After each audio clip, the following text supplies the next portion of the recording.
একটি শোক সংবাদ। মাথিয়ার নিবাসী মুফতি মোহাম্মদ আলী সাহেবের বাবা মোহাম্মদ শামসুল ইসলাম মিয়া ইন্তেকাল করিয়াছেন।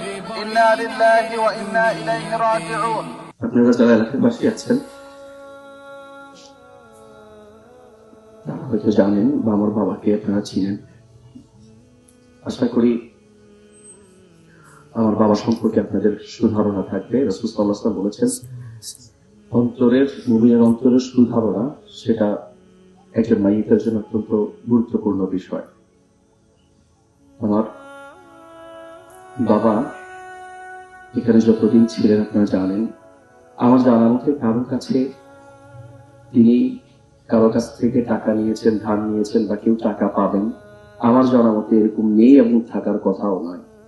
কারণ তিনি সর্বদা আমাদের উপদেশ দিতেন, বলতেন যাই করবা মানুষের হকের ব্যাপারে সতর্ক থাকবা। আমার বাবা অনেক ভালো ব্যবসায়ী ছিলেন, অনেক গাড়ি ছিল, অনেক ব্যবসা ছিল, কিন্তু কখনো তিনি বাড়ি করেন নাই। আমরা ছোটবেলা থেকে আবদার করতাম, বাবা বাড়ি করছেন না কেন? তিনি বলতেন যে বাড়ি দিয়ে কি হবে? আজকে সেটাই প্রমাণ করলেন যে বাড়ি থেকে লাভ কি। আপনারা জানেন আমি মাদ্রাসার ওসিলায় বিল্ডিং করা, তো উনি বারবার বলতেন বাড়ি দিয়ে কি হবে? আমার দাদা বাড়িতে অনেক জায়গা আছে, কিন্তু সেই জায়গাগুলো উনি বিক্রি করেন নাই, আনেন নাই, তারা আমাদের আত্মীয় স্বজনে ব্যবহার করছে। বলছে কি হবে? আজ সেটাই প্রমাণ করলেন যে বাড়ি দিয়ে টাকা দিয়ে কি হবে, এভাবেই যেতে হবে। আমি জানি না কোনো বাবা তার ছেলেকে এতটা বিশ্বাস বাবা আছেন কিনা। হাজার আলেম যত মাসালা বলবে, আমার মাসালা সবার আগে, মানে আমি যা বলবো সেটাই। কারণ আমার পিছনে নামাজ পড়তে পারাটাকে তিনি আলাদা তৃপ্তি মনে করতেন। আমরা একসাথে নামাজ পড়তাম এবং আমার ব্যাপারে সবসময় বলতেন, যখনই মাদ্রাসা ব্যবসা বা কোনো কাজে আগ দিতাম বলতেন যে তুই যে কাজই করবি সফল হবি, তোর টেনশন নাই, যেটা করবি সফল হবি। এটা সবসময় বলতেন এবং দোয়া করতেন। তবে বারবার একটা কথা বলতেন যে শত্রুর বিষয়ে আমি তোর ব্যাপারে সতর্ক করছি, মানে শত্রুতার ব্যাপারে একটু সতর্ক থাকবি। মা দিলে ব্যবসা যেখানে যাই করি, উনি বলতেন যে তুই যেটা হাত দিবি, একটা চিলংয়ের ভাষায় উনি বলতেন যে তোমার ছোটবেলাটা চিলংয়েই বড় হয়েছে, যে তুই লোহা তুললে ওটা স্বর্ণ হয়ে যাবে, এরকম বলতেন। কিন্তু বলতেন যে শত্রুর ব্যাপারে সবসময় সতর্ক থাকার জন্য।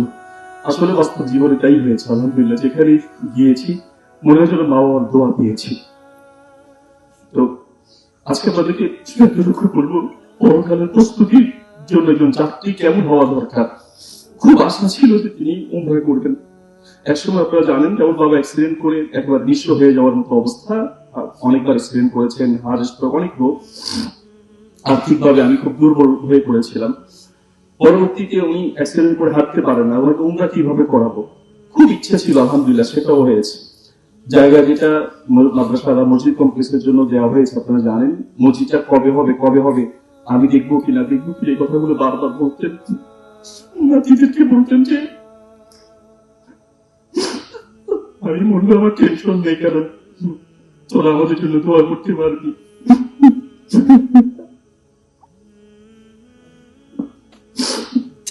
জীবনের শেষের দিকে ওনার আমলগুলো থেকে আমি কিছু অবাক হয়ে যেতাম। রাতে তাহাজ্জুদের সময় উঠে কোনোদিন আমার উঠতে দেরি হলে খুব রাগ করে ফেলতেন। তাহাজ্জুদের সময় সবসময় দেখতাম। আর মাহফিলে যেতাম, আপনারা জানেন আমি মাহফিল করি।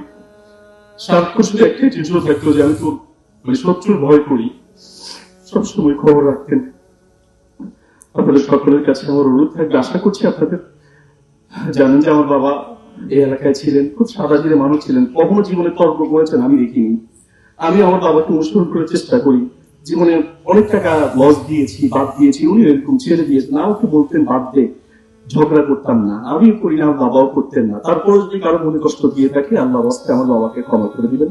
আপনাদের সকলের কাছে ক্ষমা চাচ্ছি। অনেক গুরুত্বপূর্ণ ব্যক্তিরা আছেন, কথা বলতে দিলে অনেককে দিতে হবে। এই জন্য আমার মনে হয় সময় যেহেতু কম, আমার বাবা মাদ্রাসার বাজার করতেন, আপনারা জানেন 4-5 বছর করতেন, 4-5 বছর করেন না।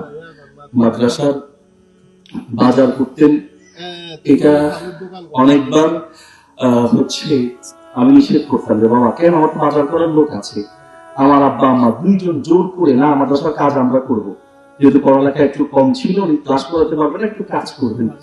এসব নিষেধ করার পরে গোপনে লুকিয়ে লুকিয়ে, আপনারা অনেকে দেখেছেন হয়তো, গাড়ি নিয়ে বাজারে চলে যেতেন, বাজার করার জন্য লোক ছিল তাকে বসায় রেখে বলতেন যে বাজার আমি করবো, কারণ এটা আমার একটা বাজাতে উসিলা হবে। পাঁচগাছিয়া থেকে উনি বাজারে নিজে চলে যেতেন। কয়েকবার আমার সঙ্গে ধরা পড়লো, আমি খুব অনুরোধ করে বললাম বাবা আপনি বাজার করতে যাবেন, বললো কেন, বলছে আমার খবরে কি তুই যাবি, আমার ছাত্ররা আমার জন্য বলবে, মানুষের ছাত্ররা আমার না যাতে উসিলা হবে, এটি আমার না যাতে উসিলা হবে বলতেন। যেন সেটাই হলো। পরে অনুরোধ করে বললাম বাবা বাজারে যায় না, ইচ্ছে না যাতে আরো ভালো মাধ্যম আছে, কি আপনি পড়ালেখা করেন।